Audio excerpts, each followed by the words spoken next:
107.3 KFFM. Mental Health Mondays is powered by Comprehensive Healthcare, and in the month of October, it is Domestic Violence Awareness Month. And I have got two ladies in the building that are professionals in the field and also have really important information to share. So I would love the program manager of Comprehensive Healthcare to go first. What is your name? My name's Debbie Brockman. And what do you do at Comprehensive Healthcare? Well, I'm the program manager for Aspen Victim Advocacy Center. We are a community sexual assault program and a crime victim service center, so we help victims of crime. And if you would be so kind, how long have you been working with this? Well, I've been at Comprehensive Healthcare for just over 4 years and in the field of domestic violence and ending sexual assault for 27 years. And we also have the Community Outreach and Prevention Coordinator at YWCA, and you go by... I go by Danny. How long have you been working with the YWCA? I have been at the YW for about 9 years now. How long have you two been working together? I would say for a little over 4 years. Yeah. The YWCA was the first agency I reached out to build a partnership when I got here. Beautiful. Yeah. And it has just been flourishing ever since. Absolutely. Yeah. Lots of tough stuff that we're about to bring up. If there's one message that you could impart on somebody that's listening right now, Debbie, we'll start with you. What do you want to make sure that people know? Well, I want people to know that every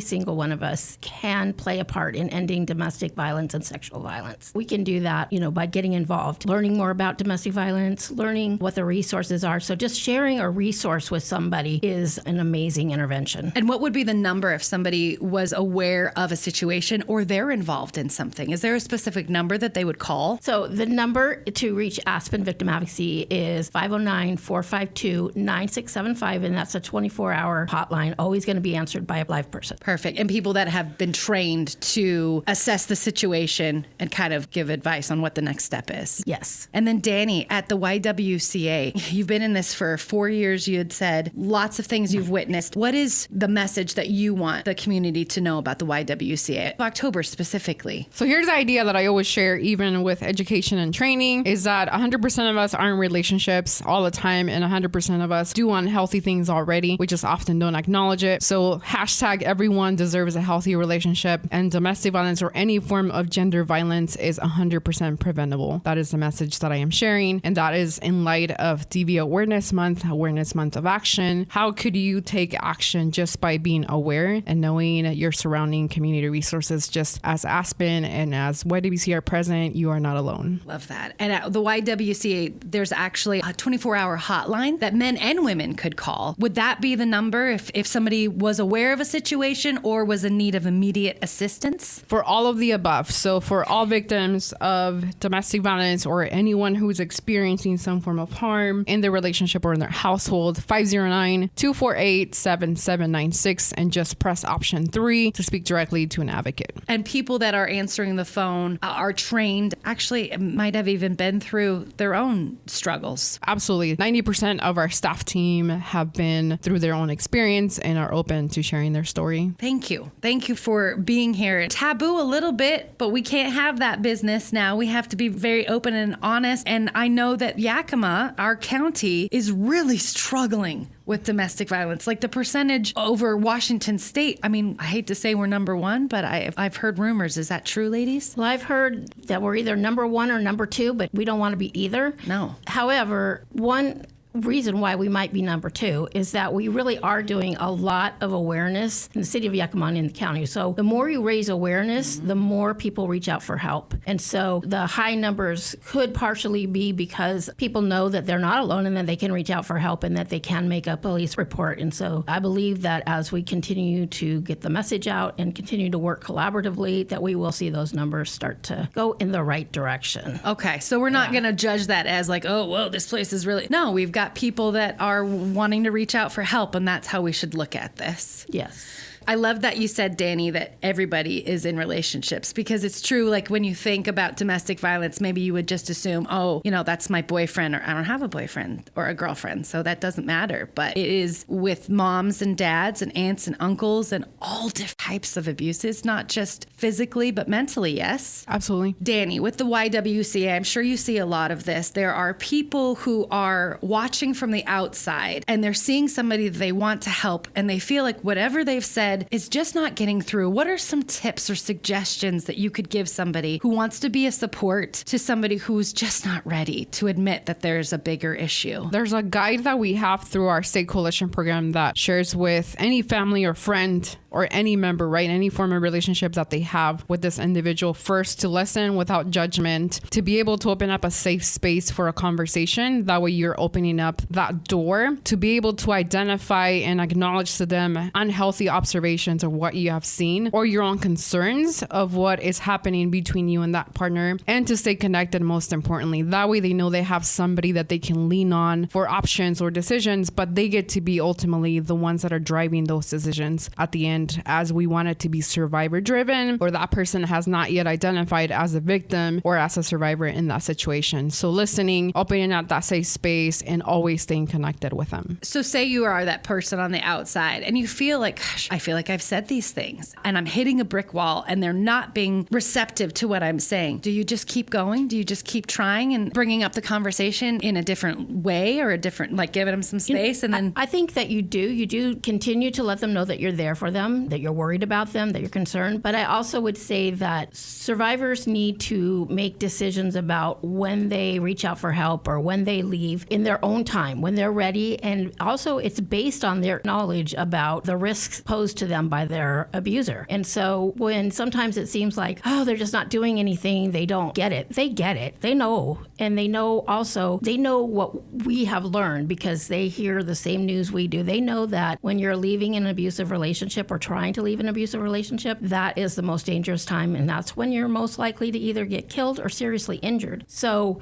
we can't engage in sort of more coercive behaviors and trying to enforce our timeline on when somebody should leave an abusive relationship, and just continue to be there and support them and give them the message that, hey, I'm worried about you. You don't deserve to live this way and you don't have to. But knowing that they may be making the choices that are the safest for them now. And I love that this is an awesome collaboration because it also deals with mental health, and it deals with addiction, and it deals with enabling. And so if you are not familiar with these terms, there's a lot of mental stress that goes into the entire bubble of people. Are there at Comprehensive Healthcare, people could reach out and get some counseling in order to kind of help take away some of the extra energy that you have, because it is hard to watch somebody deteriorate and you give them all the information and it keeps happening. Who could they call if they need help as well? So are you asking about like the loved ones of the person who's being abused? I feel like it's important to speak about that because we're going to get right to the victims. We're going to talk to you for a second, but it's all of these people on the outside that are dying inside watching this person just...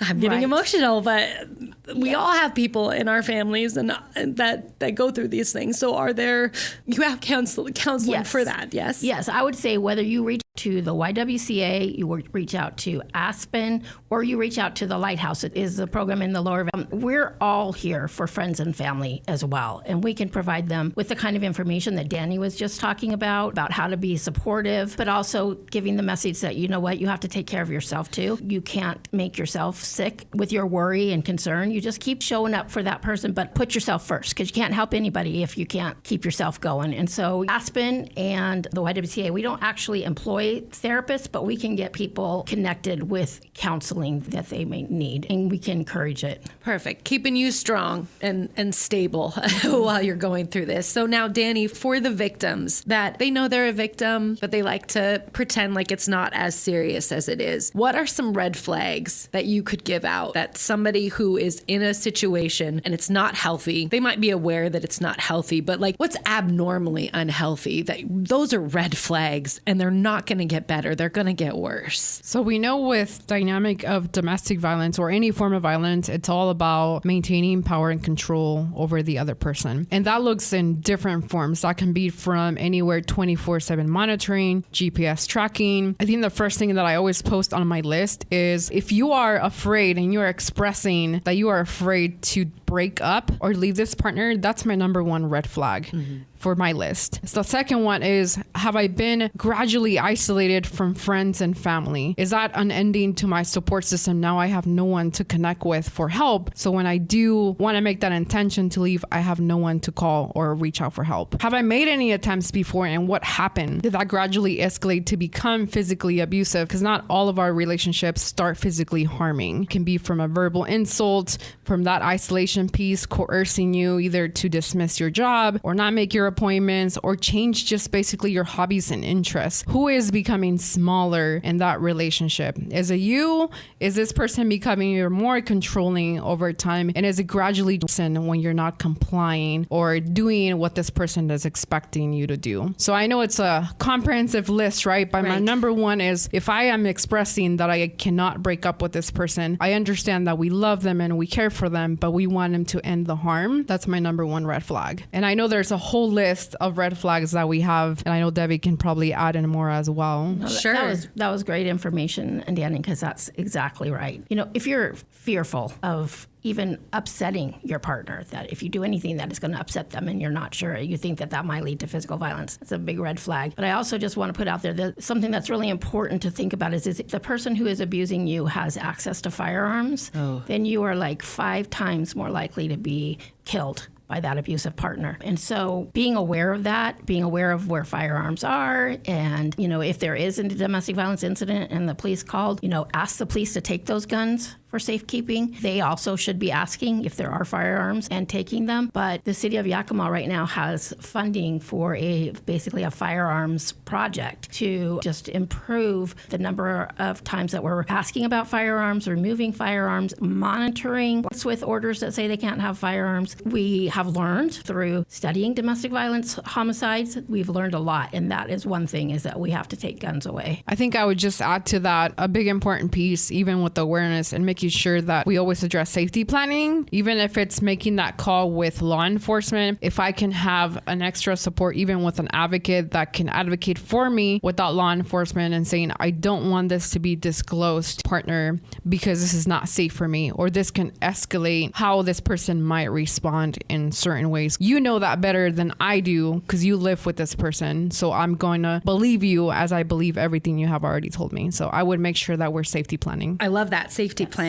As a victim or as somebody who is in a situation where you feel completely stuck and you feel like you've reached out to your friends and your family and you have nobody that really an advocate, who would they reach out to? Would they reach out to the YWCA? I'm going to start with family and friends, because family and friends can also advocate, even if we don't have the title, right? Or it can be the neighbor, or it can be grandma and grandpa. But definitely the advocacy line, either through the sexual assault hotline with Aspen and or our line at 248-7796. Either one of those are systems that can be supportive. In the upper part of Yakima Valley, the YWCA is the program that serves victims of intimate partner violence. And so they're the number one go-to. And we refer people there all the time. It just happens that there's a lot of overlap between domestic violence, sexual assault, child abuse. And so that's why we work together, because wherever that person shows up and is asking for help, we're going to try to serve the whole person. Just because you come here because your child has been physically abused, but then you're also, as the parent, being abused, we're not going to say, well, we can only help you with this part and you go to the YWCA for that. You know, we're going to just, wherever they come, they're going to get help. I would say YWCA is the program, and the Lighthouse is the program for domestic violence in the Lower Valley. I know we've talked a lot about the victims, but I'm sure there's a lot of people out here who didn't realize, as you're listing it off, oh, I'm an aggressor in this situation. There is counseling and help for that person as well, right? I mean, absolutely. Anybody can change the trajectory of what's going on in their life. Counseling and understanding the underlying reasons of why you're doing these things is so important for healing, yes? Yes, absolutely. Sadly, domestic violence abusers rarely self-refer for therapy or counseling. They just don't, because they don't take responsibility for their actions. And so they very rarely reach out on their own. It's usually when it has risen to the level that they're court-ordered to go to treatment. But there are specific programs that are where the treatment providers have been trained to provide treatment to perpetrators of domestic violence. And there is a list that you can find of the perpetrator treatment providers in either in your city or in your county on the DSHS website. Really, you can just Google domestic violence perpetrator treatment providers and you'll get there, and there you can find out who in this area is doing that type of very specific type of treatment. So good to point out that anybody that's listening out there, if you were in a situation, 9 times out of 10, you have to take the power into your own hands. And it's going to get a little rougher before it's going to get better. But man, you can look back and be like, whew, that was rough, but it's so much prettier now. And it's for you, it's for your family, it's for your children. So if you are aware of something that's going on, it's time to speak up. Again, all of these services are free and confidential. Safety is different for everyone. You own your own story. Aggressors or abusers, you all have 100% control of what is happening and what you might be performing or doing to that person. So let's be accountable for those unhealthy actions and behaviors, because again, going back to that idea, we're all in relationships at all times, and we all do and commit unhealthy things to people. And I think we can 100% return them into an unhealthy way. That way we can all be in healthy relationships that we all deserve to be in. Because again, for our family members, for our kiddos, for our entire community, because it can create a big impact as it has been in our own community. I think I would just end with to recognize that victims of domestic violence are the experts on their own lives. They know what the risks are. They're always analyzing those risks, and kind of push back on the idea that victims of domestic violence are either minimizing until we're ready or able. Until we're able to do something about it. We may not acknowledge it. We may not say it to other people, because then there is an expectation that you'll do something. And we just have to remember that victims and survivors have to leave and have to do what they're going to do on their own time and not on ours. Mm-hmm. And we all have had things that we didn't want have happen to us. And so nobody is better than anybody else. But you're right. You have to take your power back when you're ready. And there's no shame in the timeline of how long that takes you. Right. Debbie from Comprehensive Healthcare, also the Aspen Victim Advocacy, and Danny from Community Outreach and Prevention Coordination at Ywca. Thank you so much for your time, ladies. Thank you. Thank you for taking this time to highlight this issue. It's important. Happy October. Yeah.